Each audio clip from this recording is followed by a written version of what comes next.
Yeah, here we go. And a very good morning to you, Grenada, and the rest of the world. It is third day, believe it or not, third day already of May, 2019. I'm George Grant, and welcome to today's edition of Good Day Grenada, folks. For the entire week so far, we've been turning things around, and yeah, this morning's going to be absolutely no different. Looks like a topsy-turvy week, if you will.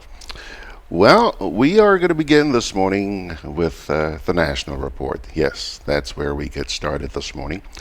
And the reason why we want to do that is because we also want to bring you the address by the Labor Minister, Honorable Peter David, which took place at the May Day celebrations this very week, a couple of days ago. It's about 18 minutes long, and right after that, we're going to be saying good morning to our good friend and colleague, Scunny. Yeah, Mr. Pitt, Mr. Brian Pitt, is going to be joining us this morning. I spoke to him just a few minutes ago, so yeah, he's going to be joining us. Now, let's get right down to the national report. This is where we're going to begin this morning. And then we will have for you Peter David's address. Yeah.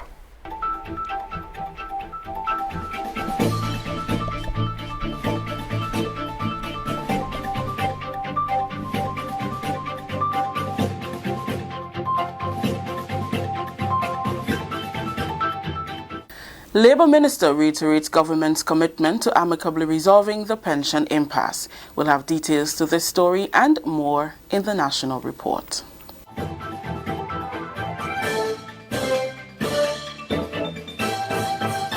With the details to the news for today, Thursday, May 2nd, 2019, I am Rikisha St. Louis. Labour Minister Honorable Peter David has restated government's commitment to the Grenada Union of Teachers and Public Servants to amicably resolve the current impasse regarding pension and gratuity. It came during his address to unions at the annual May Day celebrations in Lassages on Wednesday.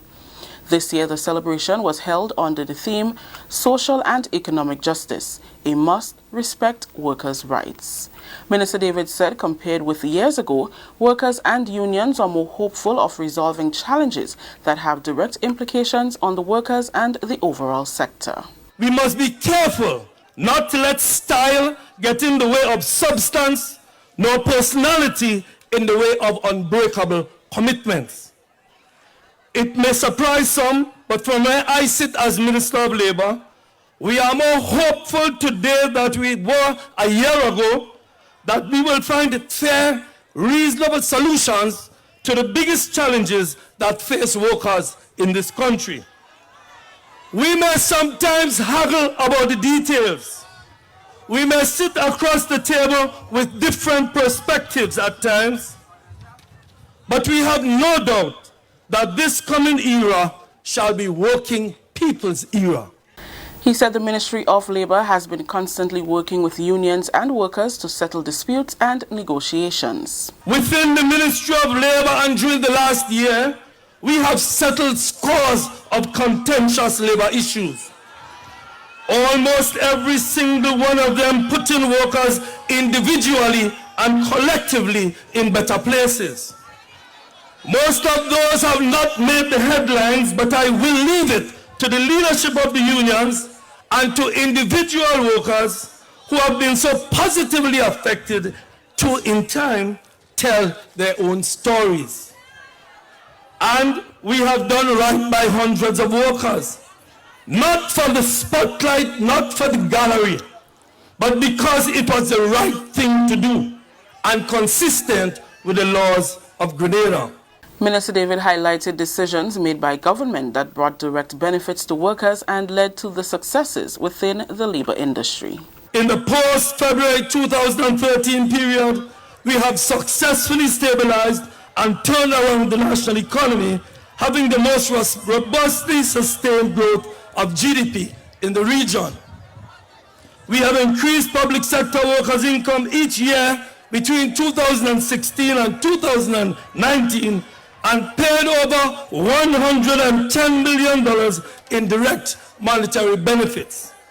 Added to that, government removed personal income taxes on retrenchment and severance pay arising from job loss as a result of redundancy, enhanced pension payments, and other pension income for retired workers. In 2017, government reduced the personal income tax from 15% to 10% for workers up to $60,000 per annum. Spice Mass 2019 will be one with a difference, with proposed structural changes to major events. That promised by Mr. Kelvin Jacob, Chief Executive Officer of the Spice Mass Corporation.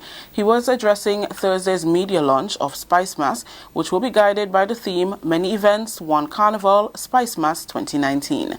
Jacob said following consultations with stakeholders, it was decided that the structure of Carnival must change in order to preserve the cultural aspect of the event. Production of our major shows. This year, all of our shows will be produced. There will be some changes in the structure of some of our shows, which we will announce in the coming weeks. Juve. Juve will be more structured this year to ensure that no one mass dominates the Juve, but that a spectacle of the various Juve bands can be seen as they move through the parade on Juve morning. The call time for Juve is 4 a.m. and the start time is 5 a.m. sharp. So we are having a call time, so masqueraders, you get together and you get yourself ready at 4 a.m., but we are actually moving off at 5 a.m. So we will have a prompt start to our Juve. Culture Minister Senator Norland Cox says his ministry has been working with Spice Mass to develop the product experience for visitors and locals. He says it is equally important to attract visitors for Carnival as it is to give them an unforgettable experience. We have been trying our best to see how we can continue to improve this product, this Carnival product, more and more every year. And it's a challenge because the expectations have really skyrocketed for 2019.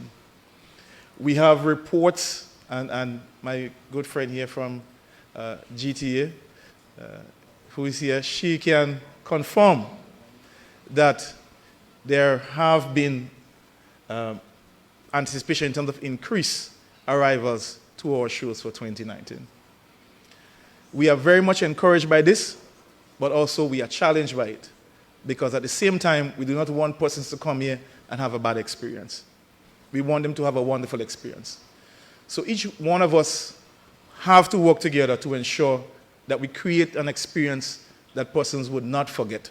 Jacob meanwhile says the calendar of events leading up to Spice Mass will be officially launched soon. However, on Saturday, May 4th, the public can enjoy the first official event, Carnival City. The first event after the launch of Carnival will be our Carnival City, which will be on the 14th of June. We were hoping to start earlier, but because of the music festival, we have moved it back. And we have decided to move that on a Friday instead of a Thursday. So Carnival City will now be on Fridays instead of Thursdays. The launch of Carnival happens, the official launch for the general public happens on Saturday, May 4th. And at this launch, we will be showcasing all of the entities that make up Spice Mass. So we will see masqueraders in a parade. First and foremost, we are going to be having that as a road show from the Ariza Kappa into the Kirani James Athletic Stadium. This is the National Report. We'll have more news after the break. The eyes of the world are on us more than ever. So let's take it to them. Saturday, May 4th, the Spice Mass Corporation launches Spice Mass 2019. The Caribbean's biggest summer festival. This year's launch starts with a roadshow from Ariza Car Park to the National Stadium from 3 p.m. Bring out your last year's costume and join the parade. It's one big experience with a display of fancy man, traditional man, Moko Jambi, and the most envied Jab Jab.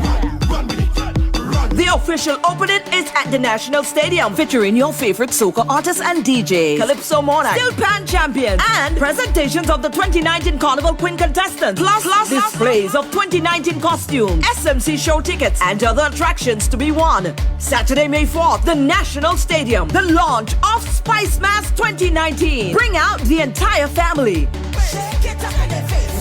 Log on to spicemassgrenada.com for more. Welcome back. Grenada's Foreign Affairs Minister is calling for renewed commitment to bringing a speedy and unconditional end to colonialism in all its forms. Minister Peter David was addressing a Caribbean regional seminar on implementation of the third international decade for the eradication of colonialism. The three-day seminar at the Radisson Krung Ballroom has attracted delegates from all over the world. Minister David says 2020 will mark 60 years since the adoption of the UN General Assembly's declaration on the granting of independence to colonial countries and people, and almost 30 years have elapsed since the adoption of the first international decade for the eradication of colonialism. He pointed out that they have less than 2 years left to reach the intended milestone before the end of the third international decade, and as such, they need to move urgently, focusing on critical areas. Renewed commitment to bringing a speedy and unconditional end to colonialism in all its forms. 2. Cooperation by all parties to empower the Special Committee to carry out its mandate. And 3. Pragmatism so that our recommendations are driven by common sense and can be implemented.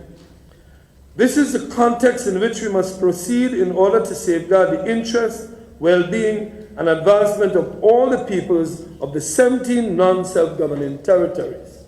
The UN Secretary General, via video conference, pledged the UN's support to the process. Today, renewed commitment of all involved parties and pragmatic measures are required to accelerate decolonization processes.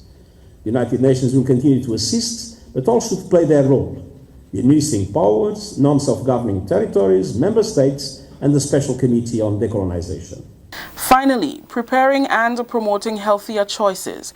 That will be the major focus of local chefs and culinary students participating in the second Flavors of Grenada Food and Beverage Festival. It runs from May 20th to the 26th, focusing on food, art and music.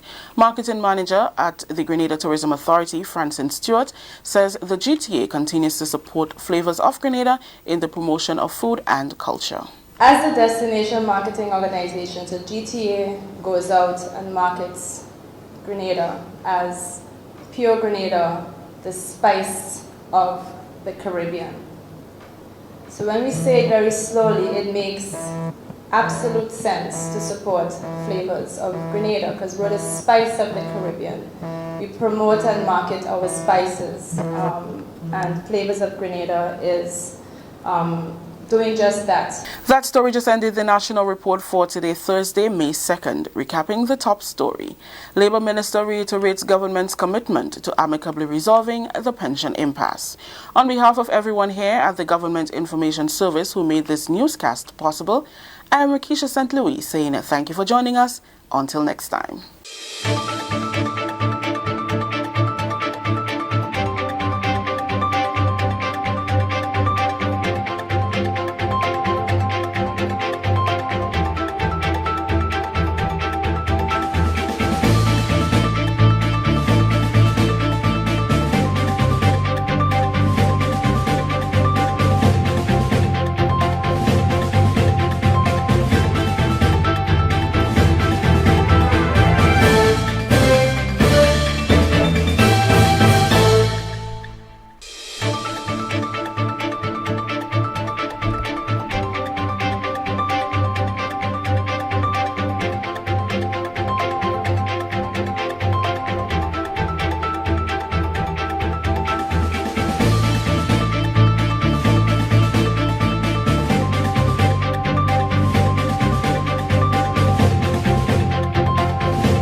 Yes, sirree. There goes yesterday's edition of the National Report. Now, a few quick comments here.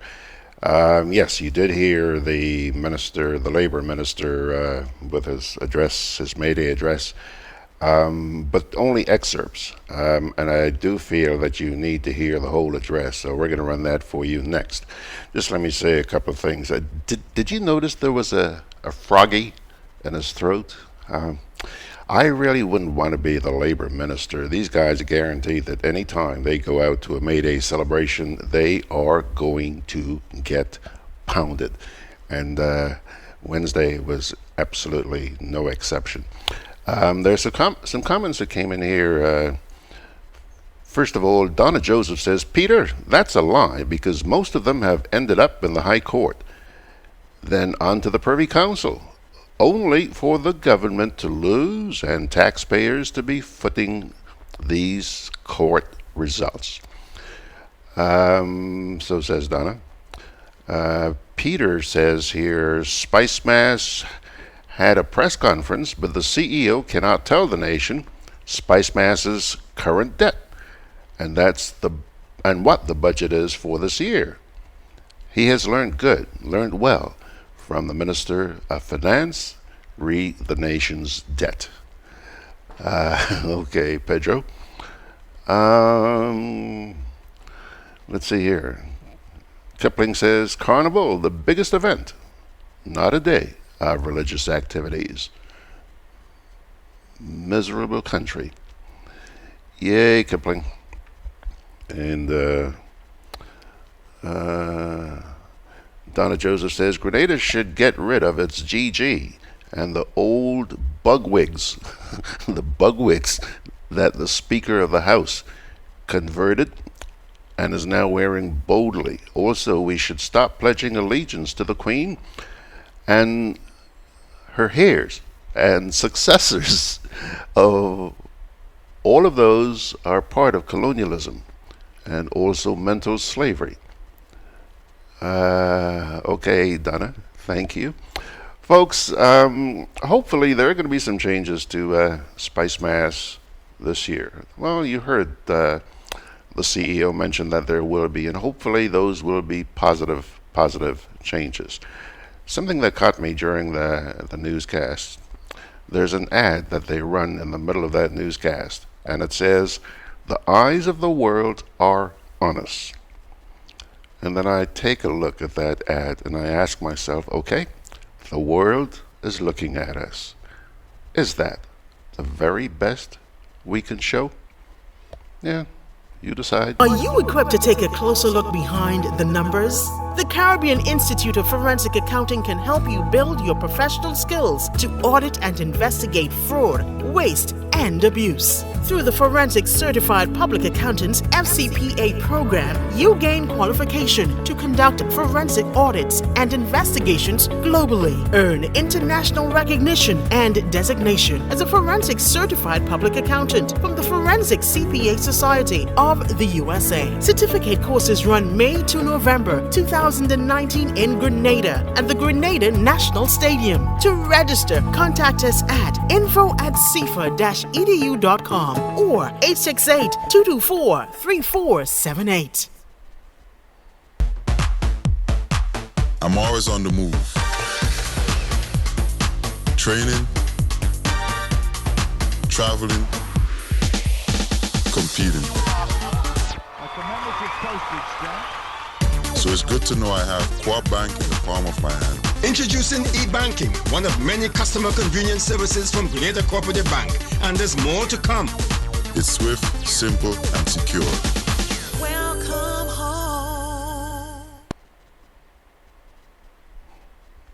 Well, folks, Mr. Pitt is already with us. I see him there with his blue headphones, and I don't want to keep him waiting for too long. So let's get right to Peter David as he delivered the May Day address on Wednesday. The chairman of today's May Day rally, Comrade Andrew Lewis, President of Grenada Trade Union Council, President and other executive members of the affiliated trade unions, ambassadors of Cuba, China, and Venezuela, members of the Conference of Churches Labour Commissioner, Mr. Cyrus Griffith, Permanent Secretary in the Ministry of Labour, Mrs. Lima Frederick, and other officers of the ministry, representatives of the Grenada Employers Federation, sisters and brothers, comrades all. It is indeed one of the distinct honors of my public service to have been afforded the opportunity to stand here today in solidarity with your movement on what has become the most significant day in the life of Grenada. On this special day, I bring you profoundly warm greetings in my capacity as Minister of Labour and from the government of Grenada. My history of identification with the working people and organized labor is well documented.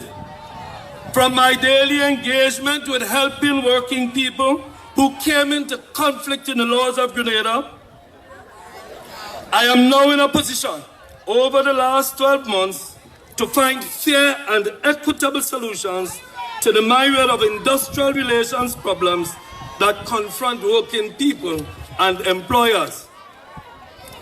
As we face many challenges together, I know it is easy to fall into a cycle of cynicism and into a circle of mistrust. But on this continuous, unceasing march to empowering workers and to do right by all, we must be careful not to let style get in the way of substance, nor personality in the way of unbreakable commitments. It may surprise some, but from where I sit as Minister of Labour, we are more hopeful today than we were a year ago that we will find fair, reasonable solutions to the biggest challenges that face workers in this country. We may sometimes haggle about the details.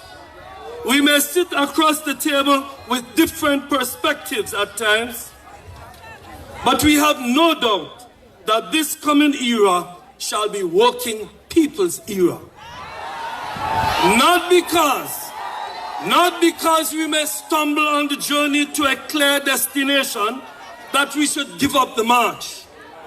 Instead, as we do in life, with each stumble, we steady ourselves and we continue the march on.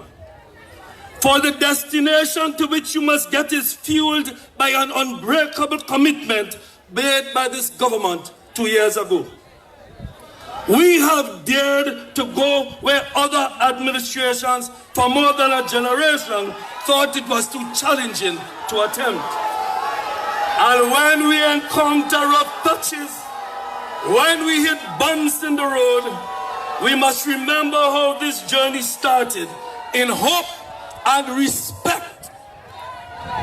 And we must also not lose sight of where we want to get, to a place of solidarity and fairness. Colleagues and friends, genuine comrades might sometimes differ over strategy, over approach, over intensity, over pace. But make no mistake, there is no difference over intention. Within the Ministry of Labour and during the last year, we have settled scores of contentious labour issues. Almost every single one of them putting workers individually and collectively in better places. Most of those have not made the headlines, but I will leave it to the leadership of the unions and to individual workers who have been so positively affected to, in time, tell their own stories. And we have done right by hundreds of workers. Not for the spotlight, not for the gallery, but because it was the right thing to do and consistent with the laws of Grenada. We have valiantly guarded the rights of workers, and we have stood as a bulwark against emerging dangers that, if we were not careful, could undermine hard-fought gains.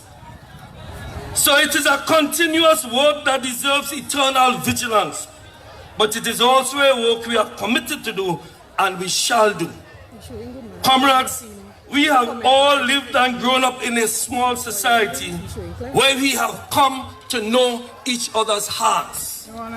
We know how our attitudes and approaches have been formed by previous roles. That is why we remain consistent and true to the philosophical position of what the place of the worker is in this and every other society. Working together, sisters and brothers, means reasoning together.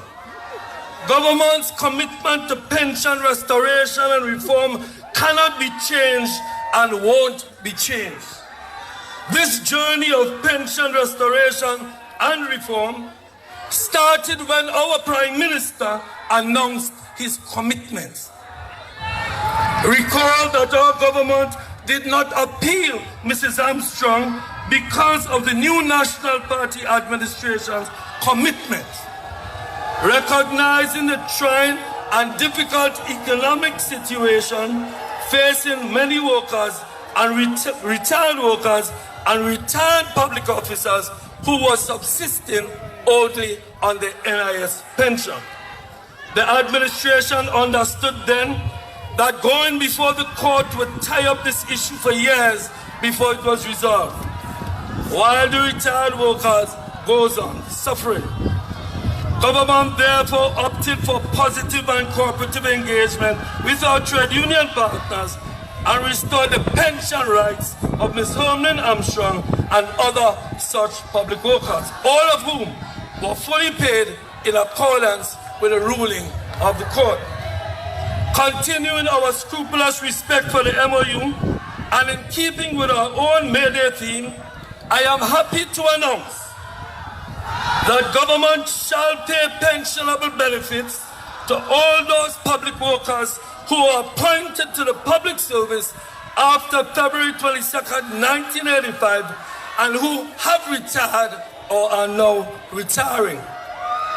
These payments will be based on the agreed formula in the MOU and will pay the difference between the NIS pension and 70% of their salary earned at the point of their retirement from the service. This is absolutely a commitment. Like with every aspect of life and negotiations, sometimes the devil is in the execution of the details, and we understand that. We are aware that your unions have declared that the matter is no longer the subject for collective bargaining, but a constitutional matter which has been taken before the Constitutional Court. That is their right. That is your right. And we respect your right to do so. All of us shall respect that process. Nonetheless, we hold the view that while this matter is before the courts, we should do everything within government's sustainable possibilities to offer some relief to those workers retiring or who have retired. We are not going to hold back people's money on any technicality. We believe it will be counterproductive to let good be the enemy of perfect. Comrades, with the foregoing said, it is important that we do not allow the most recent industrial impasse between the public sector unions and government over the issue of pension reform to define or characterize our relations. Indeed, it is a welcome sign that unions have returned to the bargaining table. I continue to hold out hope for a positive and fruitful engagement.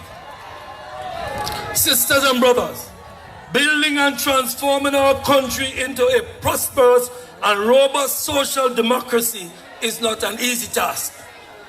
In the post-February 2013 period, we have successfully stabilized and turned around the national economy, having the most robustly sustained growth of GDP in the region.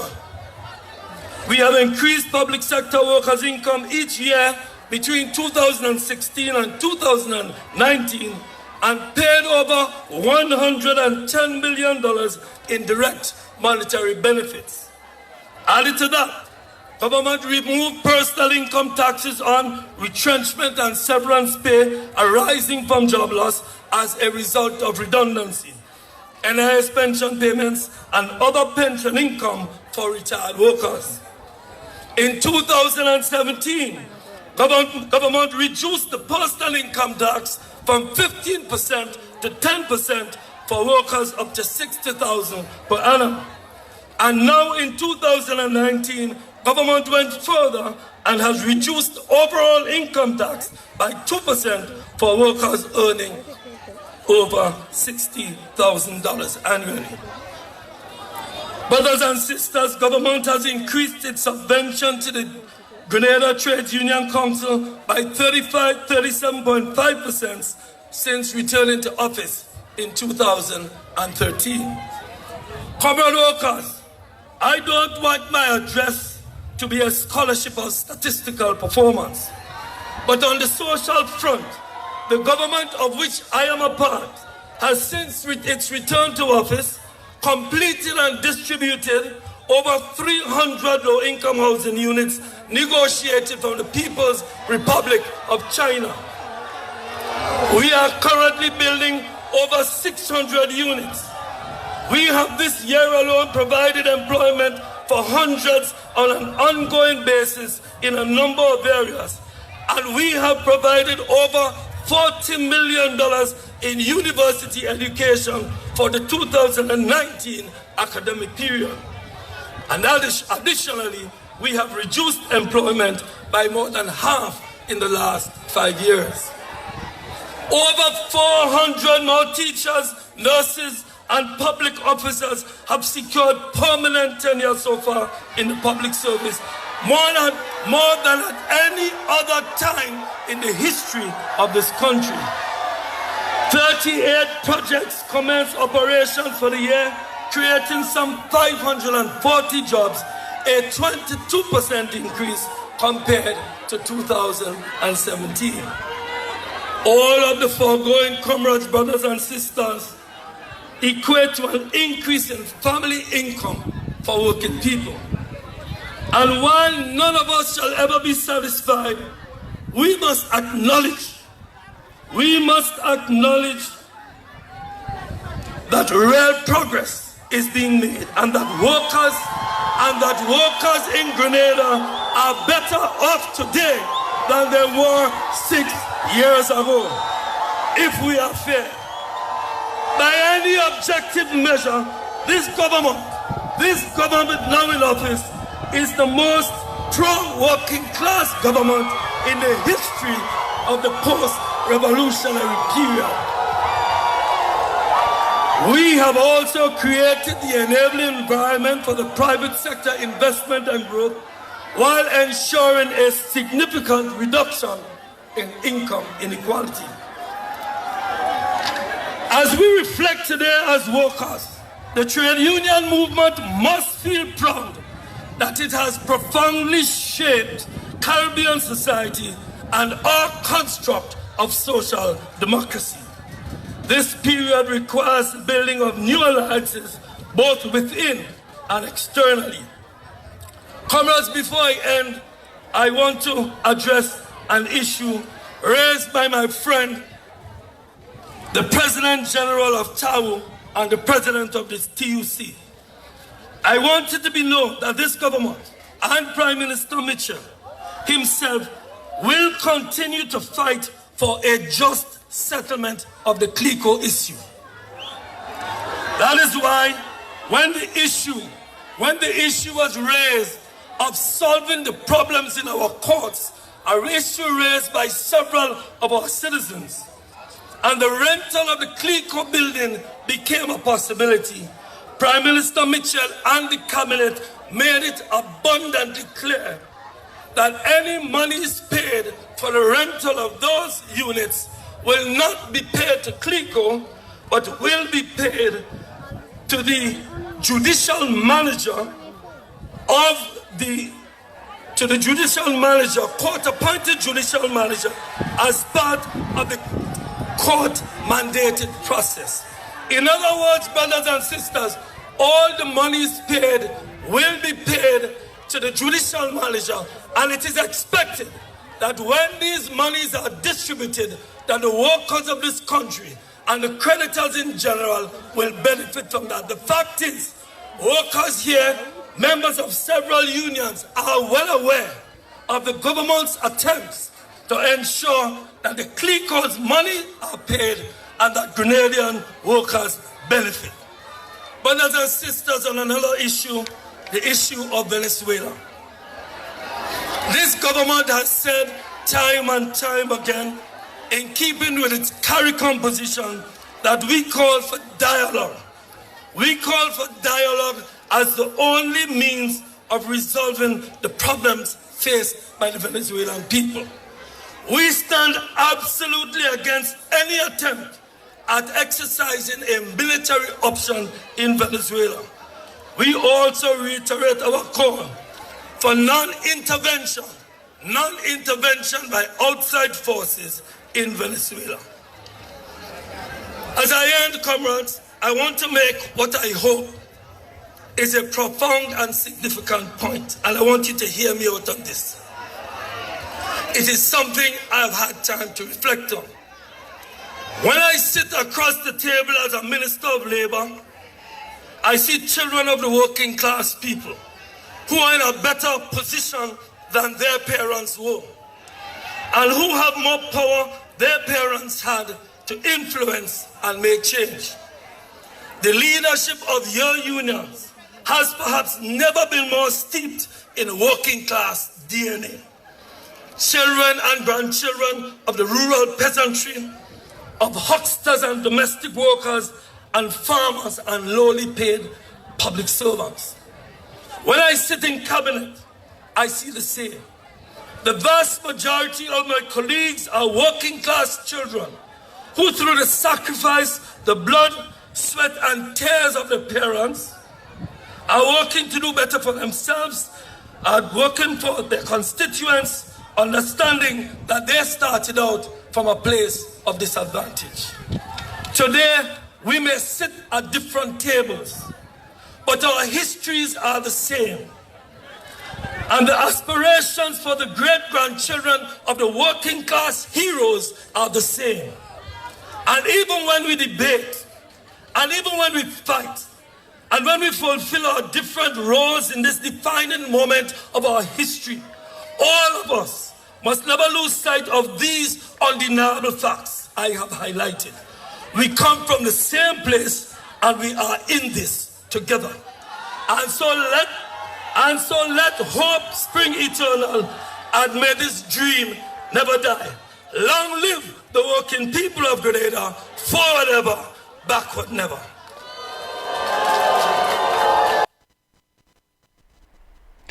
Alrighty, folks, there you have it. That's Labor Minister Pedro David addressing May Day workers on Wednesday.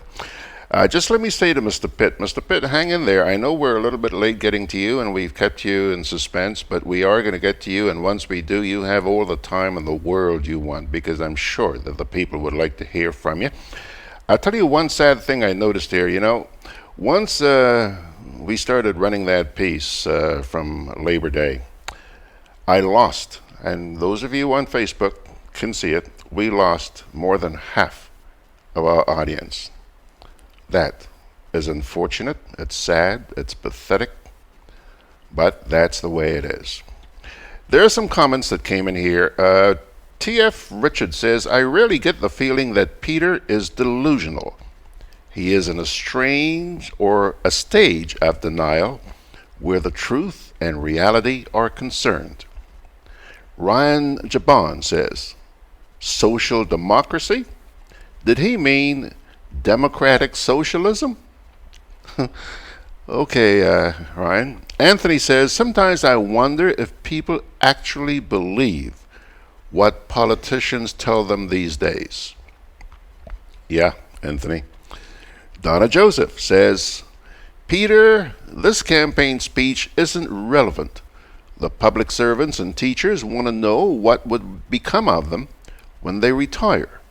How are they going to finish repaying their mortgages and be able to live and take care of their basic needs? and not become beggars or be evicted from their houses because they may not be able to meet their financial commitments. Ryan says, yep, painful to listen to. Okay, Ryan. Let's see here. Kipling says, almost every union rep end their speech with the PRG slogan, forward ever, backward never. The same PRG that screwed up the pension. Forward never, backward ever. So says Kipling. Benedict Cador says, did he say reduced employment? He probably did. Ryan says, this guy sounds like a broken record. Okay. Benedict Cador says, does the minister have a straight face when he's saying these things? Oh well. Okay. Folks, let me take another little break here, and then we'll get right to Brian. Are you equipped to take a closer look behind the numbers? The Caribbean Institute of Forensic Accounting can help you build your professional skills to audit and investigate fraud, waste, and abuse. Through the Forensic Certified Public Accountants FCPA program, you gain qualification to conduct forensic audits and investigations globally. Earn international recognition and designation as a Forensic Certified Public Accountant from the Forensic CPA Society of the USA. Certificate courses run May to November 2019 in Grenada at the Grenada National Stadium. To register, contact us at info@cfa-edu.com or 868-224-3478. I'm always on the move. Training, traveling, competing. So it's good to know I have Co-op Bank in the palm of my hand. Introducing e-banking, one of many customer convenience services from Grenada Cooperative Bank, and there's more to come. It's swift, simple, and secure. Welcome home.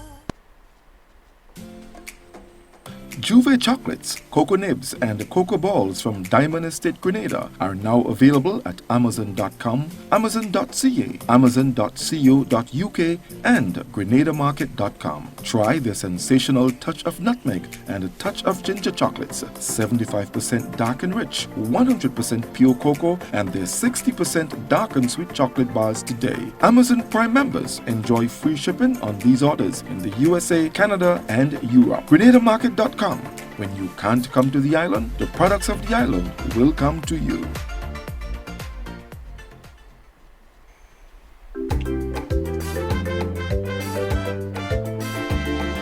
Grenadian General Insurance Company, strength and stability. Grenadian General Insurance Company, tell your friends, tell your family. We cover householders comprehensive, motor and even fire too. Contractors all risk burglary, public liability, professional indemnity, directors liability, and wait, we still have more. Come and find out more what you're waiting for. We are located on Scott Street, St. George's. For more information, call 440-2434. Tell everybody.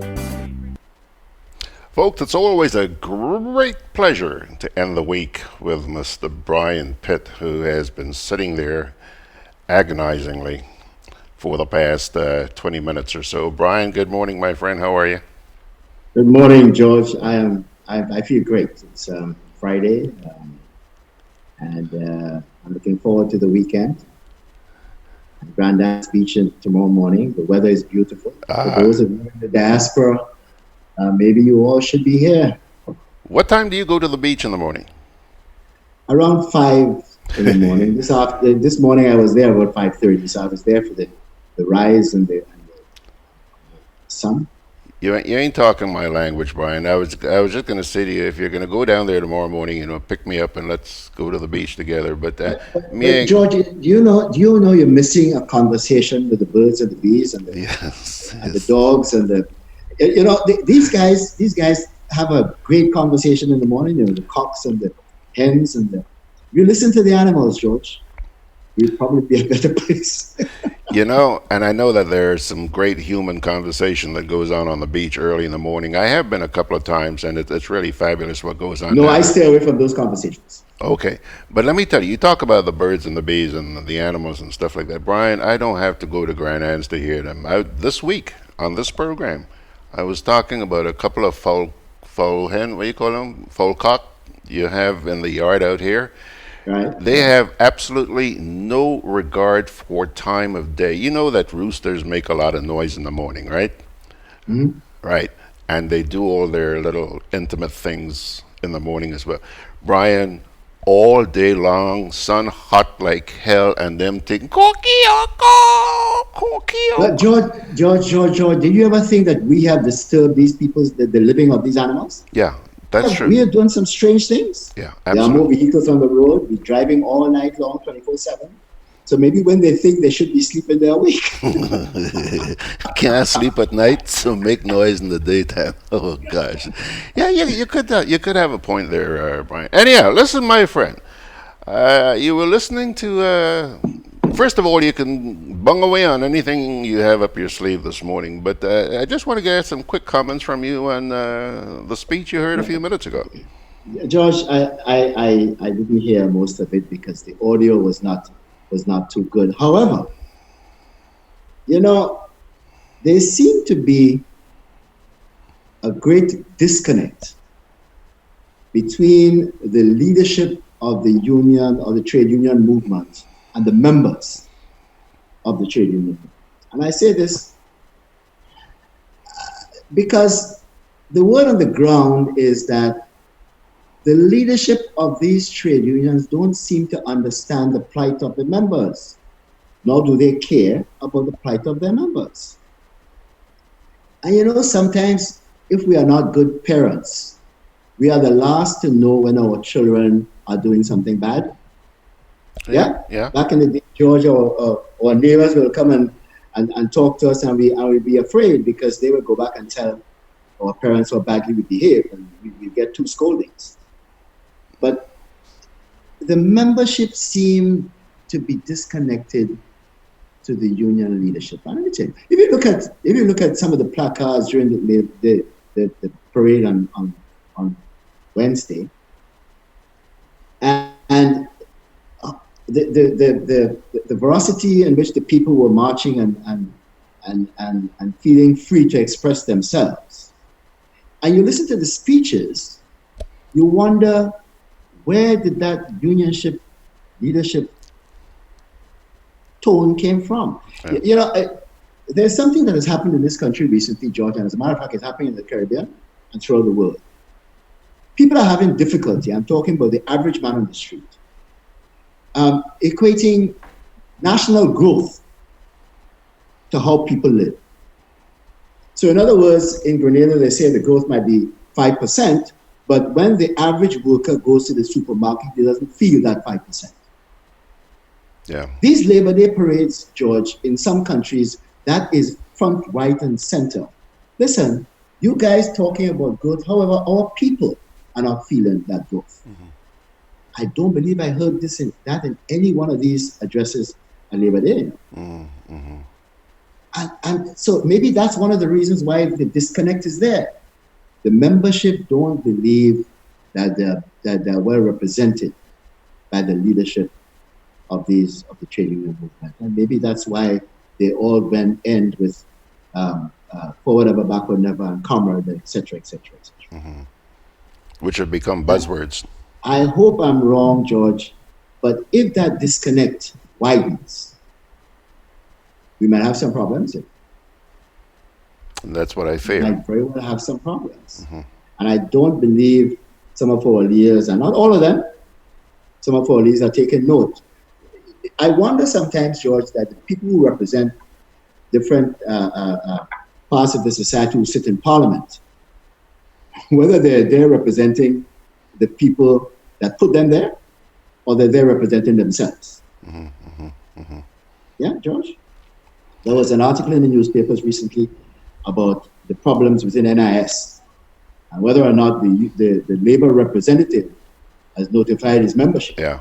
But what is happening within the NIS, and I doubt very much if he has communicated that to his membership and the state of the NIS and the potential of a 2% increase in contribution. So I hope, for the dear Lord's sake, that the union leadership is taking note and try very hard to satisfy its membership in very short order. Well, Mr. T.F. Richards in New York says, Mr. Pitt, a long time I ain't see or hear someone hit the nail on the head so. The leaders are really far from their members. Yes, George. Yes, George. George, I heard you talking a little bit earlier, and we're going to drift a little bit this morning. But you remember something called BWIA? Oh, I used to work for them. But some years ago, George, BWIA, because the business model was not working, shut the thing down, paid off everybody, and started over. We now have something called Caribbean Airways. Caribbean Airlines. Yeah, Caribbean Airlines. And I believe, George, Caribbean Airlines is doing quite well. Seem to be doing, Maybe. so yeah. We don't have to go too far to find solutions to problems here. Maybe we should shut Leah down and restructure it. Clean slate. I would not invest. I heard somebody talking recently about private sector investment in Leah. I would not invest in a company like Leah with the present business model that they have, where 50% of the revenue goes to government. You got to be kidding. So maybe we need to bite the bullet, shut that thing down, and start over. But do we have the intestinal fortitude to do that, Brian? I don't think so, because politically it will be disastrous for some of these countries. But then again, we make short-term decisions on getting us reelected, not necessarily for the long-term survival of the region. Exactly. Yeah. So I'm living in hope again. Liat has had its challenges with its pilots, for example. I don't know about the rest of their staff, but they've always seemed to have had problems with their pilots' union.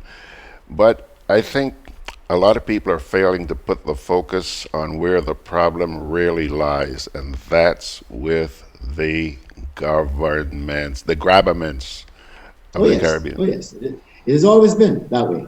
That, friends and family must fly. You ever heard that? Yes. that was a motto of Leah for a lot of years. Friends and family must fly. Friends and family must fly. Okay, that's a new one for me. I didn't know that one. Anyway. You haven't heard that one? No, I'd never heard that. I know about leave island anytime.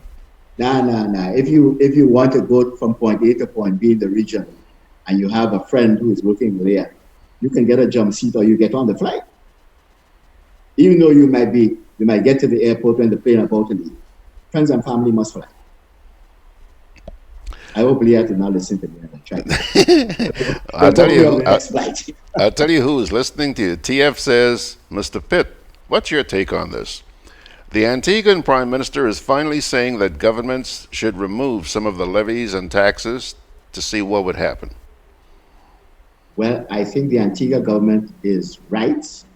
But would he also talk about the number of employees in the Antigua operation that should be released? Because if I'm not mistaken, I think Antigua and Barbados are loaded with Antiguans and Barbadians, and that is some of the cost of running there. Yeah. Well, I think our Prime Minister also agrees that we should do something about the taxes. But it's always we should, and I've been hearing we should. Nobody does anything. Exactly. That's a check that comes to you every month, George, and you don't have to do anything. Yeah. George, I listened to a program that you had recently, and it's unfortunate that all the participants could not hear each other. That is the one to do with oil and gas. Yes, Patrick Antoine, Claudette Joseph, John Rolla. Yeah. It's unfortunate that they couldn't hear each other. But I was listening to Patrick, George, And Patrick sounded to me to be advertising for a leadership position. George, I don't hold your head. And I'll tell you why. I was listening because Claudette made some points about three companies or lawyers or whatever who made suggestions about not getting into the deal with this company. Yeah. And they got into the deal anyway. But Patrick did not address that at all. All he was talking about leadership in trying to come to a conclusion. And you know what drove me to that conclusion, George? When he mentioned the role he played in the CCG. Am I wrong? Yeah. That he provided a certain amount of leadership in the discussion as it relates to the CCG. And I'm saying to myself, well, what is that all about? And of course, there are a lot of rumors all around the place that he might be the next leader of the NDC or what have you. I've heard that. Or he might be the person to take over from Dr. Mitchell when he goes. But he was also trying very hard not to offend the NNP. Mm-hmm. Am I wrong? Yeah. I got that feeling. And that's why I say it was unfortunate that they could not hear each other, because maybe the conversation would have gone in a different direction. You know, Brian, it's so ironic that you should bring that up this morning, because that interview was done on Sunday. And to be honest with you, you're about the 6th or 7th person to mention the quest for leadership, by the apparent quest for leadership by Dr. Antoine. You're the 6th or 7th. So I'm not alone then. You're not alone. You're not alone. I keep hearing this. You know, I get a lot of feedback on these programs. Yes, sir. I am very anxious to see if he's going to follow through on his promise that information about oil and gas should be divulged to the people. Well, you see, I think he represented us in Trinidad for a long time. You know. He was the CARICOM representative, so he must have some first-hand information and knowledge about this whole oil and gas negotiations that have happened over time. And I don't understand how a company who we have given a contract could run out of money and still have the contract. If it is true that this company who now represents us in this discussion had to get a partner to finance the operation as we go forward, why do they still hold a contract? There must be something wrong with the way I think in it, because I mean, if you don't have the money to do what you say you're going to do, then you might as well get out of the way, and I will have a contract with the people who have the money. Yeah. I hope you're not. I hope you're not asking me these questions, because I certainly can't answer them. I'm just as baffled as you are. These are open questions, George. And TF says, Mr. Pitt, your hammer is hitting the nails really hard today. He says, Patrick, like Peter, wants his taste of the pie. Yeah. George, while we're talking that, I want to spend a couple of minutes, if I have the time. Sure. Something called, have you ever heard the term the first among equals? Yes. George, political parties elect leaders for the political parties. And if that party wins an election, that leader becomes prime minister. Right. That prime minister will then be the leader in cabinet. And it's my understanding, and I think I'm right, that person in cabinet is what's considered the first among equals. Yeah. So if cabinet is 15 people, George, and I'll give you an example, and that person decides that you, George, should be the Governor General, and the other 14 people decided that they don't want you, George, as Governor General, they either agree with the first among equals or they leave cabinetship. Yeah. George? Yeah. The power that this first among equals have, and a lawyer was trying to explain to me what this means. And I said to him, you know, that's the English language. He is the first among equals. So he will sit there and listen to you all you want. If he decides that George will not be Governor General, so be it. Yes. Now, I give you an example, George, of how this thing did not work. And again, I stand corrected. When Tillman Thomas understood the importance of the first among equals and put his foot down, because there were certain members of his cabinet who believed that they can pass whatever they wanted by a majority, then I believe that's where the problem started, George. Yeah. So Eric Matthew Gary and the Right Honorable Keith Mitchell understand quite well what this first among equals mean. I know there's a standing joke that I think I gave the joke on this program already, George, that somebody in a conversation with Eric Matthew Gary at some point suggested to him of a certain investment, and he wanted to know if he had to wait on a cabinet conclusion. And so Eric told him, consider cabinet met, because you spoke to me. Now, the next time anybody wants to talk, George, about constitutional change, if we can't do something about this first among equals idea, we could be in trouble. George, picture somebody who might be a leader of not too stable mind having this kind of power. You know what can happen? Imagine we had Donald Trump in with it. Perhaps we need the Don. Perhaps. I think we need to pay serious attention. Our young people in Grenada need to take serious attention as we go forward. How they themselves want to be governed in the future. Yeah. Because it's their world. Ryan says intellectuals and leaders seem to have the idea that they are not like the rest of us and tend to speak for themselves. Well, the Constitution gives them that thing, that prerogative, George. Yeah. And unless we find some way of amending that Constitution, forget it. This whole idea of the CCJ. This is why when I heard Patrick talk about the CCJ, I had to smile, because that is not the important issue as far as our Constitution is concerned. It's how can we have some more checks and balance that will allow governance to be better and more and more responsible. I heard a public servant on the internet this morning, George, in his own words, so it wasn't somebody reporting on him, talking about he could be jailed if he released certain information that he might have about his oil and gas situation. So what is so secretive about the deal? This is the resources of the country that we're talking about. And adherence to something we call the Constitution. In recent times, Brian, I'm meeting more and more people who are very concerned, like me, about whether or not, a couple of years from now, we're going to have a document called the Constitution. We seem to just have such a flagrant disregard for it anymore. Well, that's if we let it go. If we let it go, George. And Claudia did mention that she mentioned these three people, and she also said on that program that we can't get information out of the government as to what is happening down there. And I'm saying to myself, okay, isn't there a way to go to court to have this information released? Yeah. So or do we have to just sit down and say, okay, we can't get it, we can't get it? Well, I don't know if you heard Claudette the week before, I think it was, I asked the same question you just asked.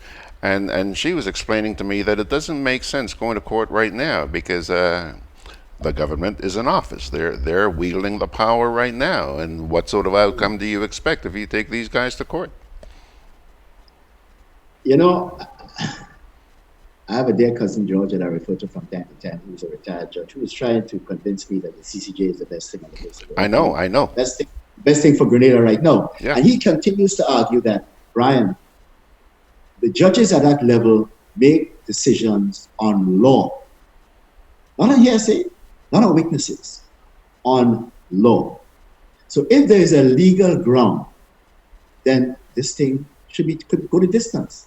And as a matter of fact, it's so important, they might make room to hear it. Yeah. All we have to do is start the process. Yeah, but it seems like nobody's willing to take it on. The point I was trying to get across on the program with Claudette, and again last Sunday, is that, we've got so many quote, brilliant lawyers in this place. They will talk to you on the side, about the hell we're headed to in the handbasket. And then you say, okay, you're in the position to make the change. You are a lawyer. Why don't you do something? And that's where the conversation generally ends.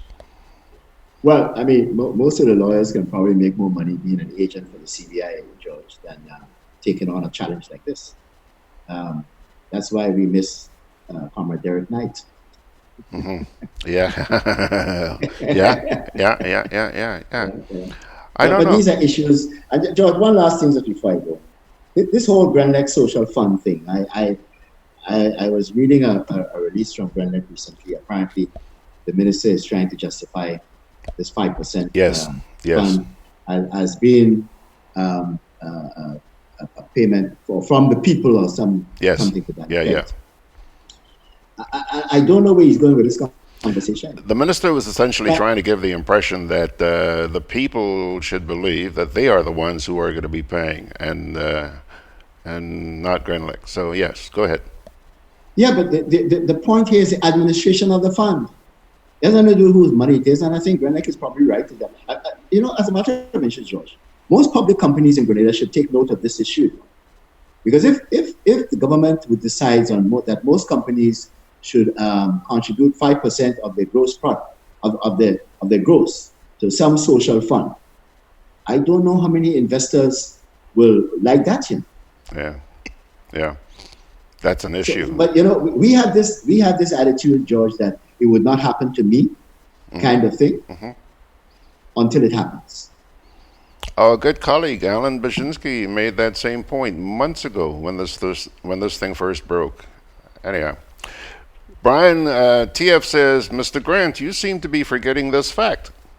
If you look at Grenada's policies on paper, including the Constitution, we have the best country in the world.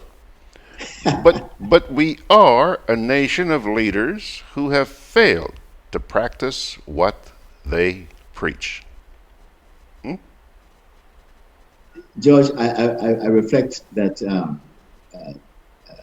Prime Minister Gonzalez in St. Vincent, the first time he came into office, and I go back to that, was in Grenada, about a month after taking office in St. Vincent, and talked about the Constitution of St. Vincent and how it must be changed because it provides an opportunity for one to be a dictator. I don't believe that Constitution has yet been amended. Well, there you go. So they all recognize what the problems are, but when you get into power and you realize the amount of power that you have, nobody's changing nothing. As a matter of fact, George, in the discussion, the last discussion we had about constitutional reform, I can remember some people saying, well, we have to go with this right now because that is what we can get past the government. As if the amendments to the Constitution depends on what people will say and not what is best for the country. Yeah. Remember that discussion, George?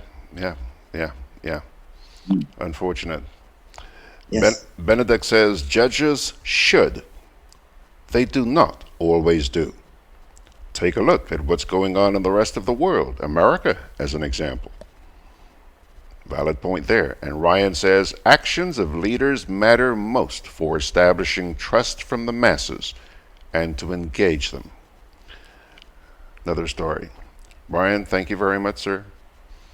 Thank you very much, George, and I wish you have a nice weekend. I hope the cocks keep crowing in your yard. And feed them some corn, George. Have a good weekend, man. And I trust you're going to the beach again this weekend. Oh yes. That's the fountain of youth. Early tomorrow morning, right? Yes. Take care, George. You don't like hot sun? No, not at all. A few weeks ago, I went to the beach for the first time. I went swimming for the first time at Grand Anse in about seven or 8 years, and I had this friend visiting from Canada. And Brian, for about a week after, I peed like a lizard, and it was a very cloudy day. I was down there at about 11 o'clock in the morning, so I didn't think you would burn. But that's what you get for not getting up early, George. Yeah.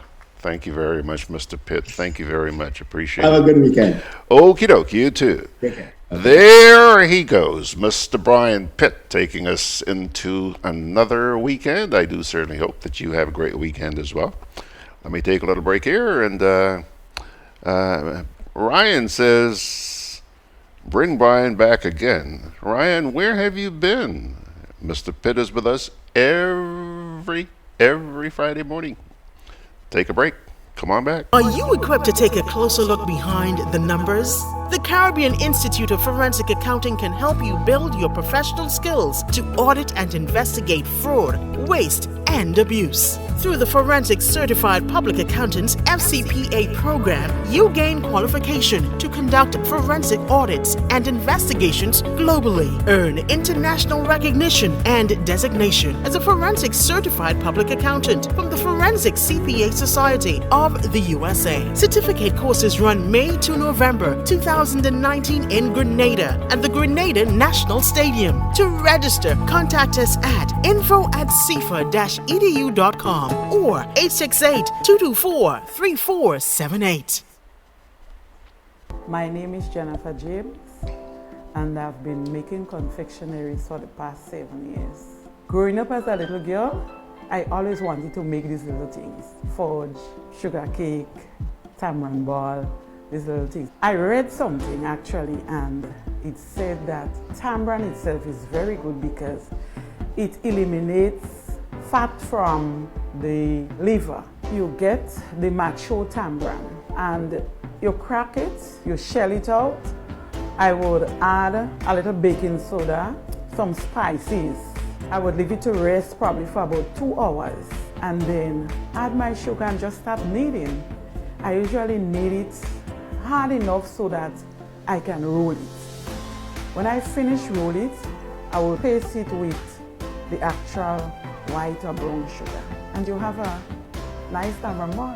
I have been providing food fair with tamarind ball about 6 years now.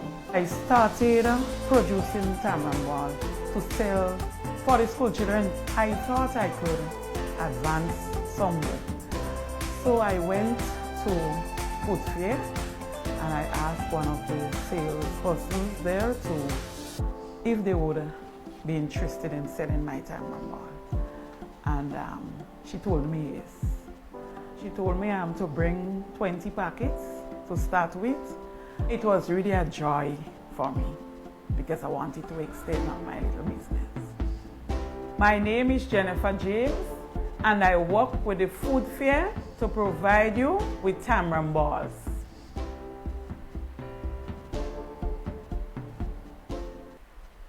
Alrighty, folks, our parting word this morning comes to you from the book of Luke. Luke chapter 6, verses 20 to 26.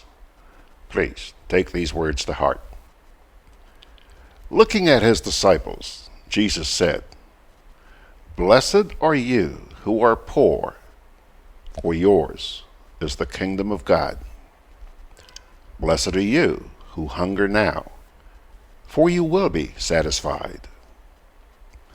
Blessed are you who weep now, for you will laugh. Blessed are you when people hate you, when they exclude you and insult you and reject your name as evil because of the Son of Man. Rejoice in that day and leap for joy, because great is your reward in heaven. For that is how their ancestors treated the prophets. But woe to you who are rich, for you have already received your comfort. Woe to you when you are well fed now, for you will go hungry. Woe to you who laugh now, for you will mourn and weep. Woe to you when everyone speaks well of you, for that is how their ancestors treated the false prophets. Pilgrims, a reading from Luke chapter 6, 20 to 26. And on that note, Georgie Porgy is going to wish you and yours a wonderful weekend. Hope you'll join us on Sunday morning for the upcoming edition of Sundays with George Grant, 9 o'clock Sunday morning, 9 till noon. And then again, let's start assembling here next Monday morning for our next edition of Gudday Grenada. God bless you, my dear friends.